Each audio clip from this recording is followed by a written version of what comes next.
to another episode of Anatomical Gangster. I'm your host, Sue Hitzman. This is a podcast where educators, entrepreneurs, paradigm shifters, and disruptive thinkers explore the edges of science, technology, health, and human potential. Whether we're unraveling the mysteries of body, mind, and spirit, diving into psychedelics, sacred geometry, anatomy, psychology, decoding AI, or just questioning the status quo of healthcare, every episode is an invitation to rethink what you know.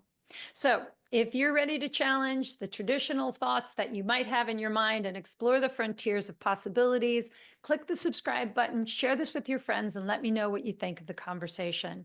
Today, we're diving into the fascinating world of integral anatomy with the one and only Dr. Gil Hedley, the mastermind behind integral anatomy education. In this conversation, we're going to be talking about his latest journey, the groundbreaking nerve tour, and uncovering his unique insights and discoveries. Get ready for a mind-blowing, compelling conversation that promises to challenge your perceptions and ignite curiosity. Gil will also be presenting at the 7th International Fascia Research Congress. I'll be there as well, August 10th to the 14th in New Orleans. It's going to be an amazing event. You can find out more at the frscongress.org. Again, if you're new to the podcast, please subscribe and share this with your friends. It really helps me get top educators to share their knowledge with me. And of course, thanks again for joining in. And I hope that you enjoy this conversation with Dr. Gil Hedley. So Gil, as always, it's always lovely to hang out with my dear friend. Thank you so much for hanging out on Anatomical Gangster today with me. My pleasure, gangster mama. So Gil, I want to talk about the nerve tour. I want to talk about this. Was it a year and a half that you went out on this tour? It was about 15 months. Yeah. I mean, and then several months before that, I had done the first iteration at Eric Dalton, rest in peace, my friend, at Eric Dalton's conference. And he invited me to keynote that. And he gave me 3 hours. I spoke for 3.5 hours because it was timed really badly. And I basically was about 2 weeks out of the end of the nerve project, which you so kindly helped to support. And I was like, Eric, do you mind if I talk about nerves? And he was like, go right ahead, talk about whatever you want. So, because I was like, I'm going to be kind of deep in it at that point. I will have been spent 5 months at that point just dissecting nerves. So I went and did that talk, and it was amazing. 250 people. It was so well received. And I was like, Rachel, we should take this on the road. And so it took us a few months to plan it and announce it and all that. And it was very intense, literally from the day we said we'll do it. It was full on, and it was full on up until friggin' January. So it was, yeah. And I had already been in the lab for 5 months. So it was 2 years, basically, from start the nerve project and the nerve tour was a 2-year stint. Yeah. What started this whole idea? What sparked the ambitious journey to dissect the nerves and specifically the 10th cranial nerve, the vagus nerve? Well, a couple phases to it, actually, because 3 decades ago, I had seen this image of the Kirksville College of Osteopathic Medicine whole body nerve dissection. It's on like a giant lacquered piece of wood, giant board, and it's like hanging in their lobby. It was done in 1925, and it is and remains the most thorough dissection of a nerve tree from a single body that exists. And that was always an inspiration to me. I was like, wow, wouldn't it be cool to do that? And I thought about it for 30 years. And at the end of the A to Z project, which took me 3 years to do, between the dissection and the editing, I was like, damn, I got to do a better job on the nerves. And so literally the actual nerve project was born in the last 2 weeks of dissecting Anna and Z for 17 straight months. And I was like, when you dissect by layers, you prune the tree really hard. And so I was like, I need to dissect to the tree. And that involves basically destroying the layers, which is kind of against my grain, but it is still integral anatomy. I wanted to see all the continuities of that nerve tree. And so, well, I set the time aside and did it. I mean, it's really amazing. And I was honored to be able to go to the tour, and actually my boyfriend Scott, who is a general contractor, came. Think about that. And he was blown away at so many of the things that you talked about. And even more than anything, I think there was a point where you had said that sometimes when you reveal kind of reality, you're showing somebody something that it actually goes against the grain of traditional schools of thought, and you can sort of ruffle the feathers of someone. So I'm sure that in your career, you've ruffled some feathers with your work. Maybe, but I have to say, I've been very blessed. In the many institutions that I have held classes in for many years. As you know, I was 25 years in New Jersey. I was 16 years in Boston. I was 22 years in San Francisco. There were places where I hung out for a long time and other places for shorter times. And I don't think it ever failed that a professor would walk by the table and marvel at the approach. Hmm. So it tended to be, it's not like they took it up in their own curriculum, but I definitely have been warmly received actually by many faculty at many universities. And not that they even understand what they're looking at, but there's some certain recognition, like something's going on here. I've had people say that's the way dissection ought to be done, or people learn more in my 6-day class than they learn in their whole medical curriculum. But yeah, I mean, You by know, a landslide, there's just so many things that you bring to the table. And also, I think the heart that you bring to the work that you do is really precedes all of it. And the story of the captain, mhm. that's who we all came to know from the form that gifted us all that new knowledge. So will you just share a little bit? I know that anybody could learn Sure. about this from the, but share a little of that fantastic story of the captain and how Well, he came to be the form. sure. When I was doing the A to Z project, I needed a lot of help, as I did for the nerve project. And a fellow came along. His name was Madhav. He had taken my class once before, and I had met his parents. He lived in Florida, and he was like, "Do you mind if my parents come by and drop off my deposit for the course?" And they knocked on my door in Melbourne, Florida, and I had a lovely 10 minutes on the porch with these lovely people. Well, that turned out to be the captain, the gentleman who knocked on my door that day with his lovely wife Claudia. So Jim was a pilot, his whole career. Thus, the captain was his gift name. And in fact, Madhav and Claudia are in Vietnam right now. He's a Vietnam vet, and they were on the day that they were visiting the site where his helicopter was shot down and his friend was killed. Uh, they got word that could schedule his internment in Arlington National Cemetery for his service to the nation. So that was like a crazy, Wow. um, what do you call that, serendipity or overlapping of energies. So anyway, since Madhav then became my assistant for the project, he held the camera for 6 months for the A to Z project, which is not an easy task.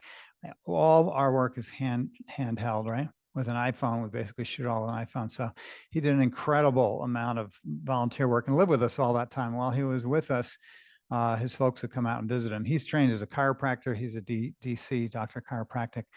And so they'd come out and visit. I took them on tours of the lab. I introduced them to Anna and Z in the lab. They admired the work. They hung out. They always come to the Live with Gil talks, the Christmas dinner with us, come over our house and stay overnight.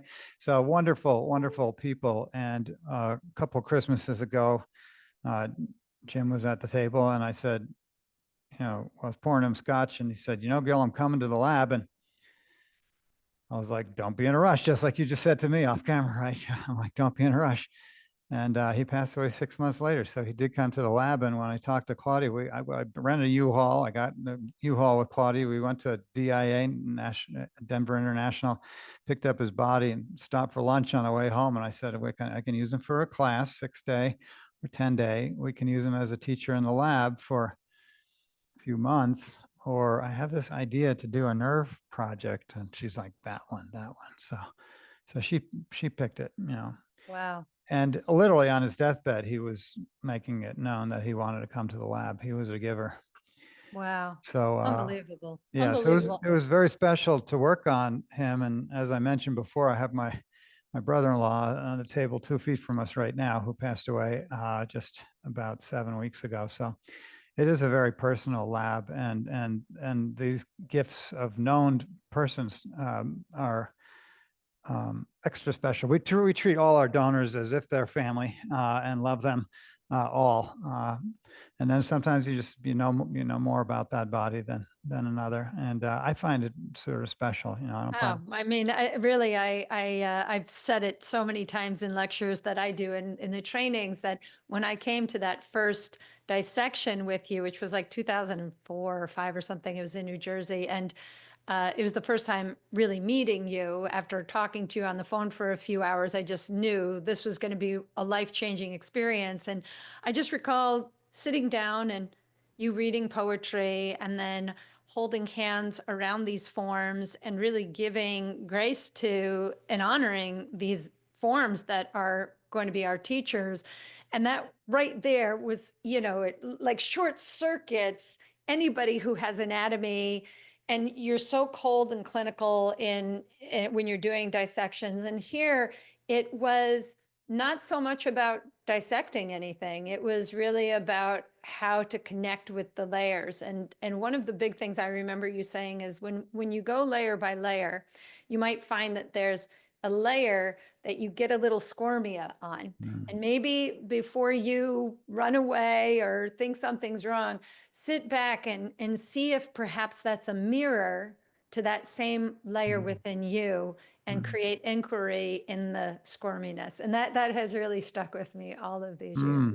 I'm glad. I'm glad it stuck with you. Yeah, we can do like an inventory as we meet those layers, as we look into that mirror, and we see the stuff that we love, and we see the stuff that we hate, and we see the stuff that we didn't even know was there. And it's always I see it as my responsibility to help people build like into that inventory aspects of appreciation for each thing that they encounter, because well, that's what it is. So you can either accept what it is and have a positive relationship with it, or you can go on beating yourself up, hating yourself, judging other people who don't meet your standards.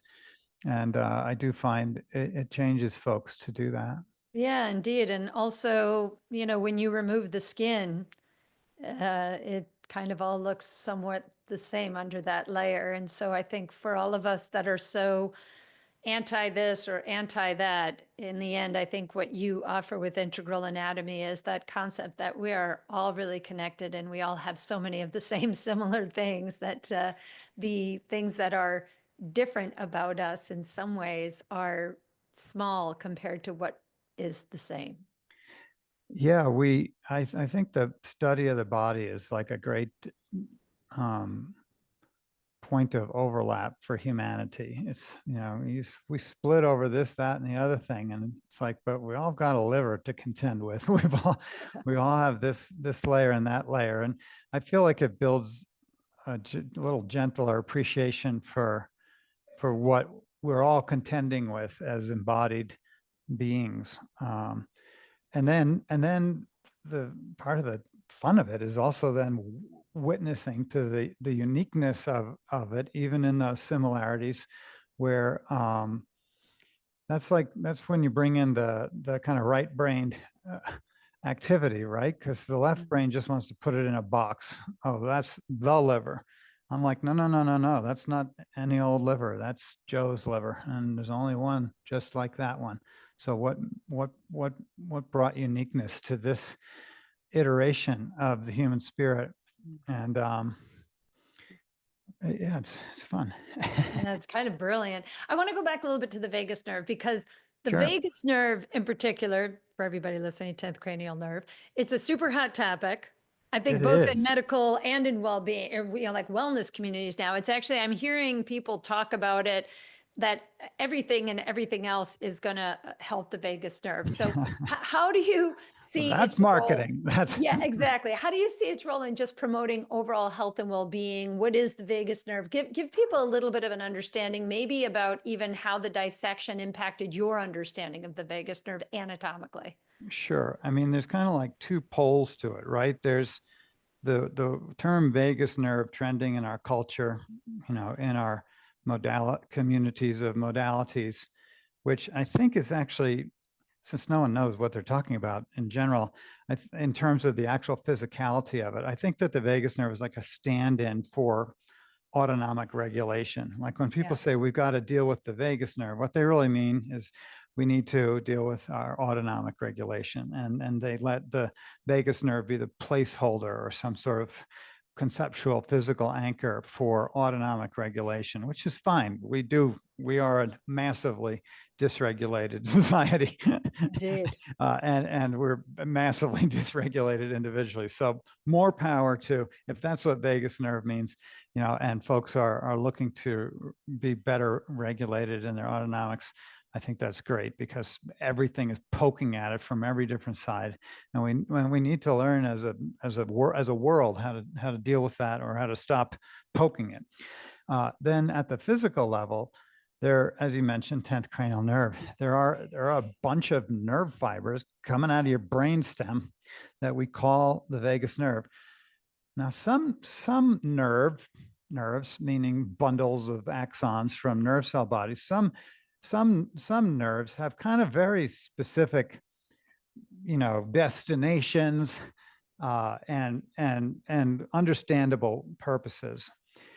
But the vagus nerve, man, that one's got so many contributing fibers that are distributing in so many different directions, and that are recombining with other nerves into plexuses, with other sympathetic nerves and other cranial nerves, in fact, that it just can never be reduced easily to a simple thing. Oh, the vagus nerve does this. It's like, if you say that, I can guarantee you're speaking a very partial truth. I feel like the vagus nerve does this. That's a very partial truth, because it does a whole lot. And it kind of reminds me of our stories that are often told about snow. Like, go to Greenland and they've got 18 different words for, different ways that ice and water form or fall from the sky. And we just call it all snow. It's on the ground, it's snow. It's falling on our heads, it's snow. But they've got, sleet, wet sleet, cold sleet, balled up sleet, tiny little dots, like bigger dots, big fluffy dots, and each one has its own word. We should do that for vagus nerve, because we like to have one word for many things, and that's what Well, that's like vagus fascia nerve is. too. That's how Just like that. fascia is, right? It's like, I That's mean, right. now we want to have one definition for something that does like 25 different things in any given Exactly. moment for us. Or It's so I'm like, well, if we're going to say the word fascia and argue about it, which texture are you talking about? Show me where, right. because anyway, that about me.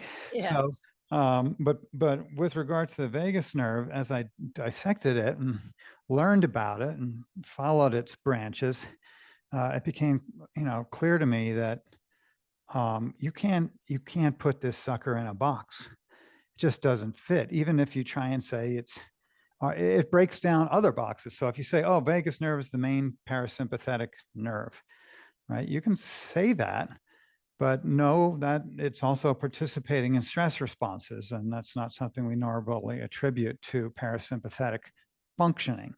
So even our functional boxes are kind of over limited, because they can't quite contain all of the activities of all of the fibers of this bundle that we call the vagus nerve, which also isn't even the same from right to left, right? In other words, the fibers that are going down the right side are doing different things than the fibers going down the left side. It's not even symmetrical. So it's a complicated thing. And I try to, in that tour talk, try and touch on some of those complexities. Not that everyone would remember all the so-called facts or whatever, but that they would at least be challenged to not be overly reductive in their use of the term, as we're seeing pretty much universally, in our cultures and communities, because it's become a substitute word for autonomic regulation.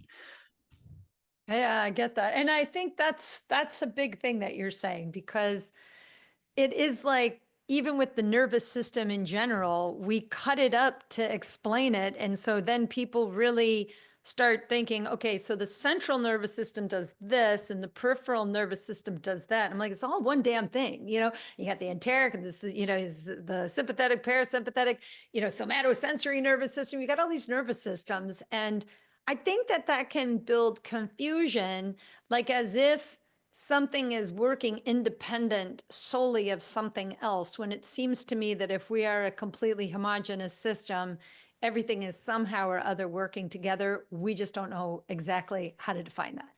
Absolutely. We also don't see it. And so that was one of my points on the tour, was to finish with an image that you might remember of the whole, right? So it's like, excuse me, we've talked about all these aspects or ways of dividing up, the nervous system. And like you say, this is automatic, somatic, or sensory, motor. We divide it 100 different ways. But when push comes to shove, if you just take everything else in the body away and all that's left is that nerve tree on the table, it's just one thing. And it's like a great pulsing jellyfish. And that pulsing jellyfish has many tentacles, and one of those tentacles might be wrapping around something, and another tentacle is wrapping around something else. But it's, and you could focus in and look at one tentacle, but you wouldn't be understanding the jellyfish, right? And Yeah. so to witness that jellyfish from a single human being, not pieced together from many like we do in the books, which is kind of part of the thing. It's like, no, we're going to look at Captain's jellyfish, Captain's nerve tree, and in its own individuality and its own uniqueness, and just appreciate that and see, like, what does that do to you? What is it? How does that change you? Maybe when you're focusing on an aspect of it, but now you have the knowledge that that aspect is in continuity with a whole, and that even that entire jellyfish itself is an abstraction extracted from a more magnificent complexity that includes other similarly complicated and astonishing forms, like the heart tree, for instance, or something, Yeah. right? Or your skeleton or the muscle layer or what have you, right? Then these are all integrated in this magnificent thing we call a human being, whose body is merely a minuscule subset of the grandeur of that creature. Yeah. Uh, That's a profound way to describe it too. And in all of the years that I've watched your videos and being part of your website, and just sometimes it's like just clicking on something and just seeing something I hadn't seen before, or watching another video again. There's so many moments in the way you describe the body because of this more homogeneous integral way of looking at things rather than looking at parts. But when you look at fascia, I think the big thing that I still find completely incredible is that the body knows somehow how to lay down more of this fluffier areolar kind of fascia, and in other layers they're more fibrous-y and very predictable, and in other areas it, when you could take like a rat. I remember being at one of the congresses and we took a rat and folded it up and there was fascia, but then the second you moved it, it disappeared. Then you put it back down and you lift it up a little, and it's like, oh yeah, there it is. Oh, there it disappeared. Wait, there it is. There it is.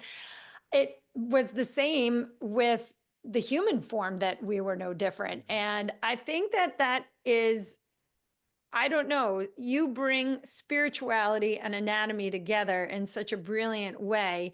Could you figure out a way to describe, or maybe even, I don't know, describe, but maybe explain, why do you think that the body's designed this way, that we have definable layers of fascia that I guess in so many ways have been somewhat disregarded in so much research and science for so long, and only now it's maybe in the last 50 years really coming to a place where we're understanding it more deeply?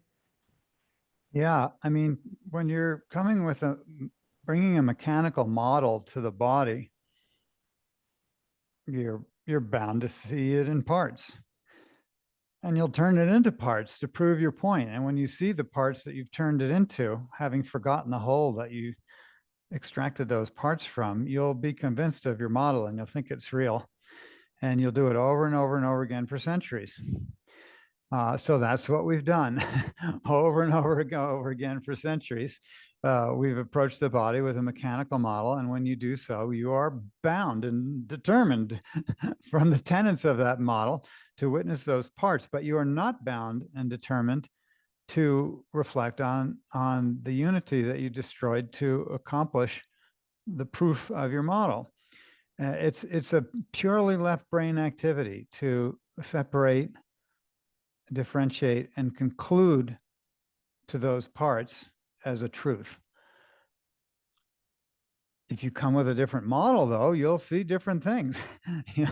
So that's why, I mean, again, a model is a reduction by definition. So if you come to the body with the model of the onion tree that I enjoy teaching, Mm-hmm. it's incredibly simple. It's not meant to be literally true, but what do we know about onions? They have layers. You can't miss them.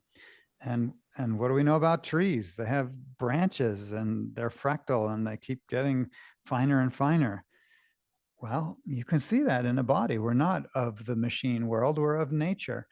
And so what if they're all together? What if you have onion layers penetrated by tree branches? Well, there's your human body. And so if that's the model you approach it with, well, you will falsify the body when you put your scalpel to it, absolutely, because it remains a whole. But you'll see it differently. You'll see continuities rather than just points for separation. You might not even use the word attachment. I don't like the word attachment. It sounds like we got Velcro in us or something. I like to say it's or buttons or snap-ons or something. Yeah, this muscle is attached to this bone. It's not attached to the bone. It's continuous with the bone, and the textures have transition zones where you transition from one texture to another. And the brilliance of nature sees fit to have that initial embryo differentiate and differentiate and differentiate, and through its movements and the tensions that are generated by those movements and foldings, we end up with layers. By layers, I don't mean to impute difference in terms of separation. I mean to suggest, because it's absolutely there, that there are different textures. You can feel them, you can see them, and their constituent elements are different. Right, the texture of adipose is different than the texture of dense regular fibrous fascia, and that texture is different than bone, and that texture is different than muscle tissue. And all these different textures, though, are differentiated from that same embryo. And at any moment, when you think other than the whole, I like to say you're kind of lying a little bit. Now, you can lie consciously or you can lie unconsciously. And I think that regional anatomy lies unconsciously a lot of the time. So look at this poster behind me. It's my least favorite poster in the whole world. It's pretty, right? But It's so misinformed. Well, for one thing, it's perfectly symmetrical. Yeah, totally and Well, completely. that's So not right. there's no symmetry. It makes, look at this ass. You see that pretty ass on this poster? Uh-huh. That nice curve there? Well, Uh-huh. that's not the shape of gluteus maximus. The gluteus Yeah. maximus is quadrate. And that poofy out part there that we love so much to stare at on each other, that poofy out part is made out of adipose. It's not made Well, out of now it's made muscle out of, I tissue. don't even know what, because a lot of the girls at the gym have like, I think that they must be butt implants, because I don't know what I'm looking at, if they either took fat from another area or they flat out have silicone in their boobs and their butts. And it's mind blowing to me that this is a Absolutely. thing now. It's wow. I mean, literally like torpedoes. Every time I look at it, I'm like, what does that do to the form over time? I can't imagine that's a good thing. Well, any implant will be encapsulated and the body will defend itself against it. And when the immune system can't drag it off in the bloodstream, it'll build walls around it. And that's what's going to happen to those things.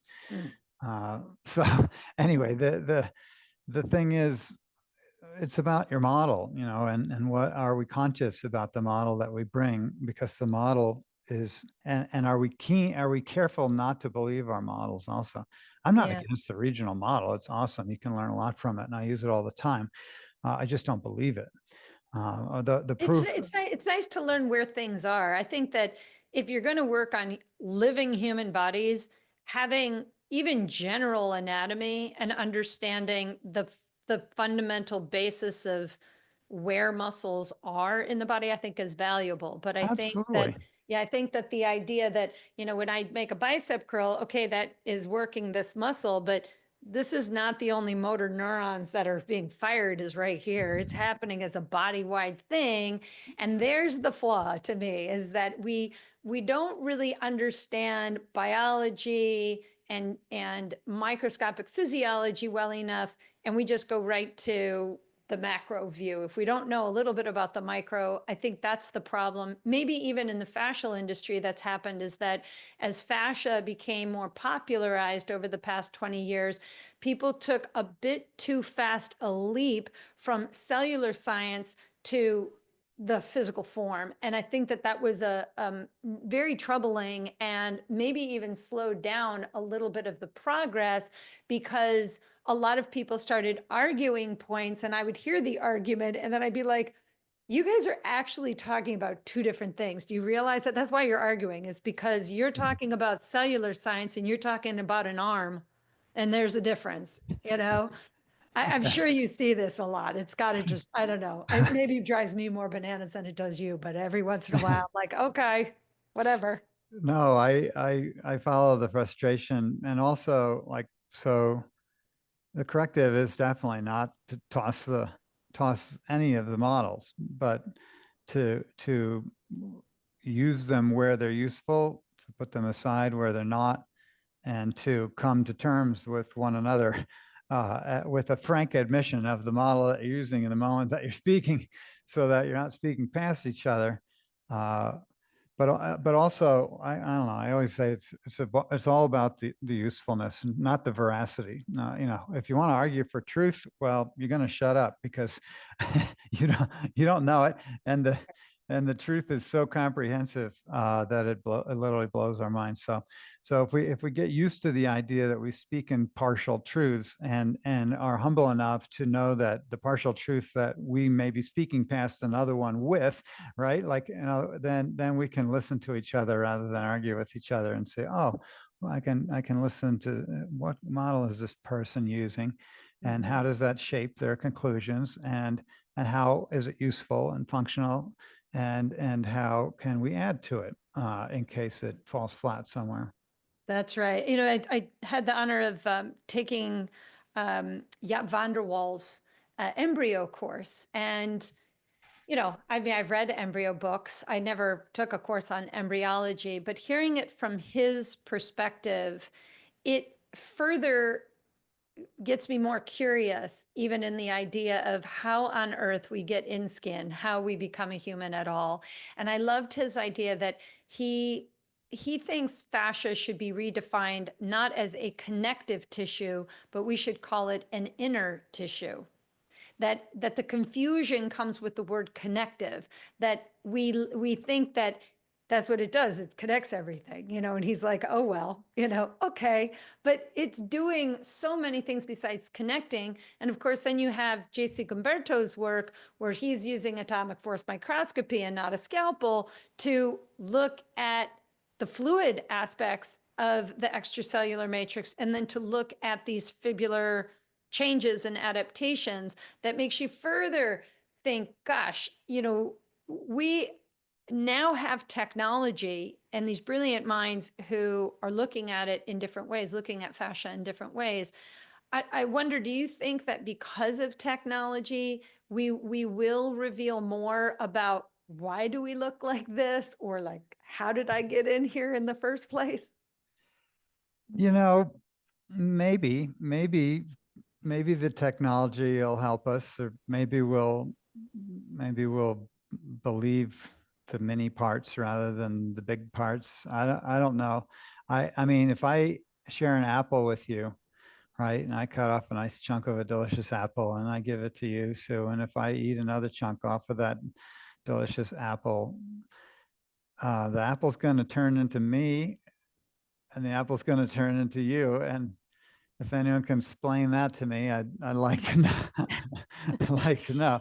And It's don't tell me true. it's genes, because any gene can express a host of different things. And I tend to believe that our whole physicality is just an artifact of our spirituality. and it's very secondary. It's tertiary. It's not even secondary. It's tertiary. I've run out of words for how far down the pike are our bodies in the hierarchy of our being. And so, will technology explain it? I doubt it. I think our spirituality might someday explain it. Yeah, maybe. So we also have the 7th International Fascia Research Congress that Woohoo! originated with the amazing, now past Tom Findlay. We are slowly losing many of these big giants in the industry, Leon Chaitow also, and now Eric Dalton. It's always very heartbreaking to me. It's like, I don't know. These are very precious conversations that I've been honored to have with these great people. Mm-hmm. And I think that Tom Finley's initial conversation, I remember being on the phone with you and Robert and Tom Myers and Tom Finley. And when Tom so adamantly said, we need to bring researchers together to share their work. And it was like crickets. Nobody said anything for about a good 10, 15 seconds. And then I think it was Tom Myers who started to laugh. And he said, I just want to be clear that I heard you right, that you want researchers to share their unpublished work. He's like, exactly. And he's like, okay, well, let's see what happens. And here we are now from 2007, almost 20 years have passed. And we've got the 7th International Fascia Research Congress. At one point, I thought it said on their website 12th. And I was like, then it turned back to 7th. And I couldn't quite figure that. I was like, 12, I'm sure we didn't have 12. But anyway, I digress. Talk a little bit about what you're going to be presenting at the Fascia Congress this year. What are your contributions and what are you hoping people will get out of your talks? Well, I have a couple different things that I'll be volunteering my time and ideas to, as well as a keynote. So the first, we'll do it in time order. I'm going to do a 2-day dissection. Carla and John Sharkey, Carla Stecco and John Sharkey, and a dude named Gabriel from Canadian University will all be there, and we'll have 2 days to share what you can share in 2 days with a donor gift. I do find the circumstances challenging, but it'll be fun. 2 days is not enough. 2 days, no, 2 days is like one potato chip. Like y'all gonna get one potato chip, but it'll be great. And it's always fun to be in a room with Carl and John, etc. So I'll spend 2 days doing that, and then we'll have a vendor table, so that'll be fun. Rachel will be there and helping to share what's available. But then I'm going to do I guess a round table at some point scheduled for one of the afternoons, where I'll be talking about contraindications to fascial work, because it ain't for everybody, and particularly heavy-handed approaches, whether with tools or elbows. There's some serious contraindications to that kind of work that folks who love that work should be aware of, so that they don't injure their clients. So I'm excited to just help people make a list, right? A little inventory of things they should be aware of. I mean, I was doing a video a couple days ago I was mentioning my brother-in-law, literally 2 feet from his body. And he had tremendous hardening of the arteries to an extent that I don't think I've seen it go into so many of the finer branches, right? So when you have, eggshell arteries in your hamstrings and your quads, for instance, right? That's a place where people will work pretty deeply, as it were. You go burrowing in there with your fist or your elbow. You should know your client's history. You could literally crack their artery without too much effort. So anyway, that's just one of many things that I'll try and share and make people aware of, the kind of physical issues that would make a heavy-handed fascia work contraindicated. And then I'm going to do a keynote talk in one of the mornings. I don't know which, maybe Wednesday morning or something. In my effort to support Stephen Porges's keynote talk, because Stephen's going to be there, and he's the polyvagal theory guy. Since we were talking about vagus nerve, I know Steve; he's a really good guy. And I was like, okay, well, Steve's going to be there talking about the vagus nerve. I know I got to be there supporting that inquiry with imagery from the nerve tour and maybe some additional images that I'll share because I have a lot of them. I couldn't even begin to do a total and comprehensive accounting of the dissection I did of the vagus nerve, even in the nerve tour when I had 5.5 hours. And this time I'll have 30 minutes, but I'll just skip all the other stuff and go straight to the vagus nerve for the purpose of helping people have a visual on this thing, helping people have context on this thing. So it's not just some abstract thought in their mind of a string running down their body from their brain to their belly. Let's look at that string and all of its branches as it goes from your brain down to your belly. What does it loop around in your neck? What is it anastomose with? Where does it go? How does it go to your, your heart center? How does it get back from there? And like, um, so that's going to be my keynote, is going to be basically bringing visuals to our conversation around the vagus nerve. So it's Yeah, so much more practical. that is so important too. And I don't know if I ever shared this with you, but when I was in the thick of taking upledger courses, cranial courses, visceral courses, especially visceral, I then came upon your work and the videos on the viscera. And I remember them, like just showing a picture in a book, like, and here is the ligament of Treitz, and here is the suspensory ligament of the liver and whatever. And I was like whipping out a video of yours and showing a still shot of one of your pictures being like, guys, you like a drawing is not going to do.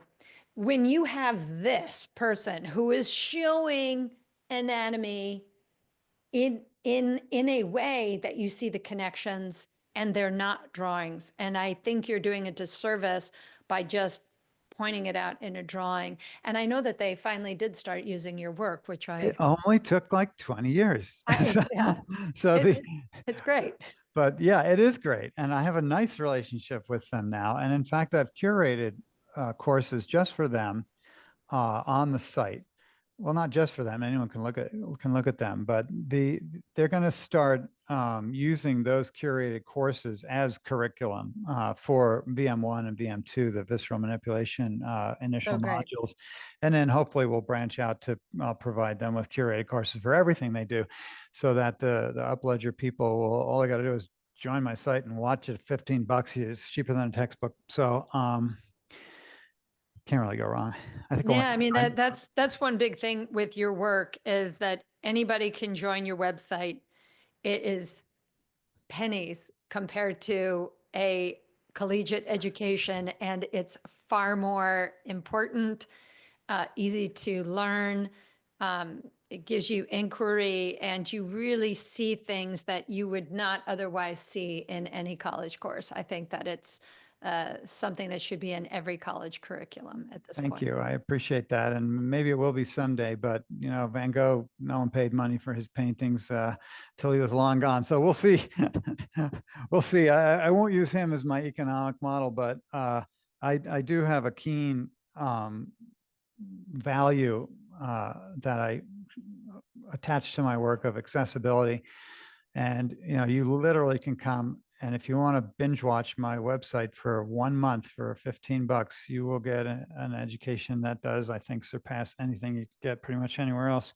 That's it. And then you can also do it the way many do and just become a member and hang out with me for years and let it soak in slowly. And there's always new stuff going up there. So in fact, I'm in the editing stage now of that nerve project. I've done 14 days out of 97. So I have a little ways to go. And then I jumped in on this other project in the middle of it. So Well, and that's what I want to talk about. Looking ahead, what is the new project that you're most excited about? And I guess how does it tie into the broader vision of your work? well, the new project is an old project that other things stepped in front of. And so I'll be working for the next, I don't know, year and a half, basically on the pelvic anatomy, particularly. And Sue, we always kick this shit off on your show. That's how it happens. I remember we I were do. down in Florida or something, and I don't know where we were. Maybe no, we were in Maryland. No, we were in Virginia. I don't know where we were. Where was you in Florida? No, yeah, we were in Florida. I And can't I went to remember. visit you you were teaching a class, and I drove to it from my home in Florida. You were down from New York, and you Yes. were like, let's go out on this sunny porch here. And what's going on? And Oh, I yeah. And that's when that you were was the talking about fuzz tour. it That was was the the buzz tour. It yeah. was, And you were yes. like, what are you gonna do? I'm like, well, I haven't really decided yet. But and then it was launched like on that show. So this one is gonna be basically sex and a sacred heart. I want to do the whole heart tree, but I want to particularly overcome our cultural split between the top half of our body and the bottom half of our Yeah. body, because we have a painful and injurious separation between our heart and our spirit and our sex. And so I want to share anatomy stories about those aspects of our whole, and hope that people can walk away with a kind of connection and relationship that's missing in our culture. Absolutely. And I just feel like the pelvis itself is so incredible. I always chat about the keystone, the way that the sacrum is sitting in between these two innominate bones with this pelvic diaphragm that people call a floor. And I'm like, well, it's not really a floor. It's kind of like a trampoline, but like whatever you want to call it. But that there's also so much energy put toward restricting this, or people, getting assaulted with it. I mean, there's so many things about the pelvis. There's so much energy in it. And I can speak for myself that it was in one of your dissections when we were looking at the female anatomy and you were describing certain things. And I thought, God, Gil knows more about my vagina than I do. I need to really learn more about just that structure and what's going on that it's connected to. Mm. And it really opened my eyes to thinking even more about working on my clients with my hands, because what you discover with a lot of people is that there's a lot of inhibition. There's a lot of people who have had sexual abuse. There's a lot of people who aren't grounded. They're not grounded within their bodies. And I think that the pelvis can be a doorway into healing Yeah, in a very true way. I think that your work is always so incredible. I think this is going to be a big one. thank you. It's my hope. And I also take the challenge to deepen my own integrated experience of myself so that I can speak with integrity to these issues. So I see it, each of these projects is a personal challenge to myself to embody what I'm sharing. Yes, and you Otherwise, also I'm just a talking head and a bullshitter. So I not want to be true. there for what I'm saying. I'm saying that's my thing. And as if I don't embody it, why bother? Well, and you also have your podcast where you have talks with people. And the one when you were talking about maybe it's not just an, XY and XX chromosome, maybe there's an XXY or an Oh, there is. XYY. Exactly. And Not and I even think, maybe. It's yeah, amazing. and you really showed that. I think it happens way more than people think. There was a statistic, I can't recall what you said, but it really makes you realize that we do have it wrong. We do have it wrong. Yeah. The human form is very variable, and we need to make space for that, I think. Yeah. Uh, and we need to not let that variability get hijacked also Politics, by politics. Yeah, we need to indeed. appreciate each other's individuality without beating anyone over the head with it also. Yeah, I'll have to leave in the show notes a link uh, maybe to that talk that you have to make sure everybody sees the title that's in your, That one is available for free on my site. That conversation we had. Oh, maybe you're thinking of the one I had with Debbie Roses, but the one I had with no, you was I put that in the free membership on the site because I thought yeah, our exchange was super valuable. The one where I did the pars intima and the clay model. yeah. I put that into the free part of the site because I'm trying to break down some walls. Well, if anybody can break down walls, Gil, I mean, I think that you do it with the most gentle approach and the most whole-bodied, wholehearted potential, not trying to offend anybody or tell anybody that they're wrong, but to open their eyes to new things and bigger things. I think that's always what you bring to the table.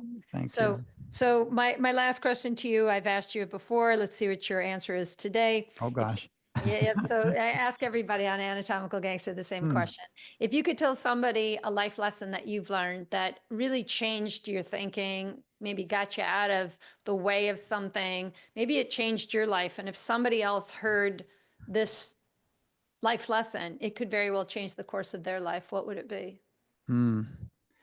In the moment when you're most down, most depressed, and feeling most disconnected, maybe even feeling lost and as if there's not another step worth taking, you are surrounded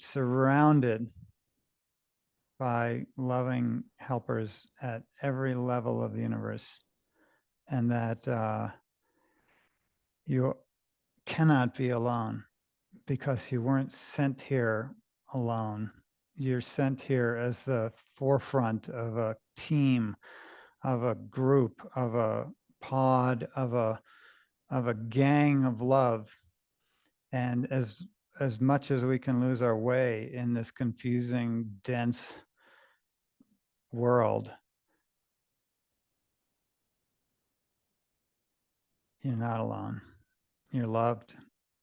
The world is bigger than you think in that moment, always has been, always will be.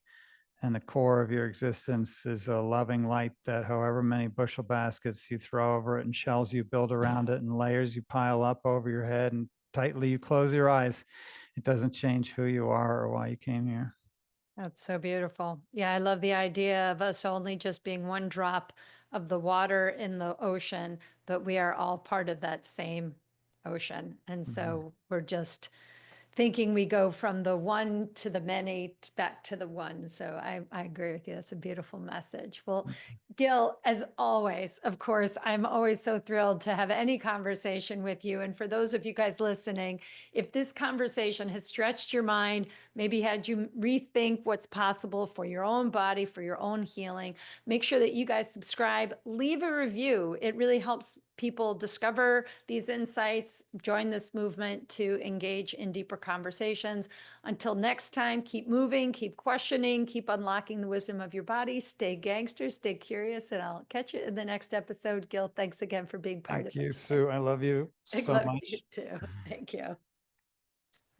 What a lovely conversation with Gil. Of course, again, if you have any questions or comments, I hope that you will check out gilhedley.com, find out more about his incredible body of work, and maybe join us for a dissection in 2026.